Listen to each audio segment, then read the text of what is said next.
পেয়ারা মাটিগুলো দেবে লাঠা মাছ। হ্যাঁ জ্যান্ত লাঠা। হ্যাঁ জিয়ামটা আছে, ওই জামটাকে বললাম কি জলে ভেসে থাকে কাতলা মাছ রুই মাছ ওটা নিয়ে আসবি বটে এখন টক করবো ভাবছিলাম। টক খাবে না ঝোল খাবে কি জানি, ঝোল করি তুমিও খাবে, টক করলে তো আমার খাবে না, চা খাবে একদম।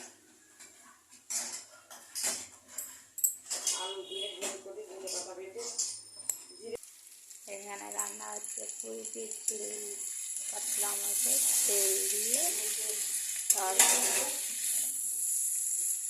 তারপরে পড়বে করবা।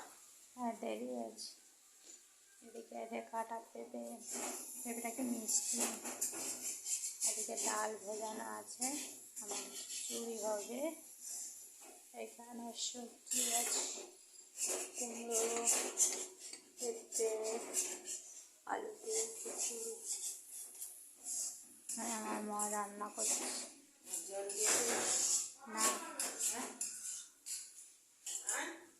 এই যে আমার প্রেসারে খিচুড়ি হবে, ডাল আর জল দিয়ে দিতে হবে, ভাত দিয়ে দিতে হবে। গলা জিনিস খেয়ে খেয়ে আর ভালো লাগে না, আর দিও না, আর দিও না, দিও না, ভাত খাবো না না না না না, এর সবজি দিয়ে দাও, সবজি দিয়ে দিলাম।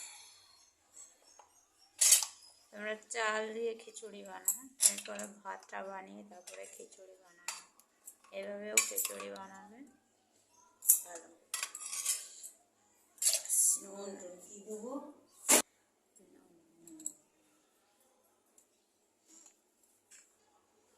হলুদ দিয়ে দিলাম, জল দিয়ে দিলাম, হ্যাঁ না আর লাগবে না, ঢাকা দিয়ে দেবে, সেদ্ধ হয়ে যাবে মুরগি। এর জমিদারের ছেলে এখন খাটে বসে বসে পেটে খাচ্ছে, অ্যাশ করছে অ্যাশ।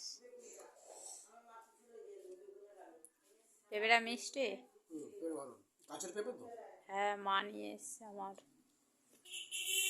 খাট থেকে নামবে না নিচে, খাটেই পর্যন্ত ভাতটাও খাবে মনে হয়, বাসি বিছনা ওঠেনি। আমার শরীর অসুস্থ, বাবু যেন মনে হয় ওর অসুস্থ। তোমার জন্য কিচ্ছু রান্না হচ্ছে না, আমি কাশতেও পাচ্ছি না শান্তিভাবে, কাশলে কানের সেলাইতে লাগবে, কাশাও যাচ্ছে না শান্তিভাবে, যা জ্বালা যন্ত্রণা। ইস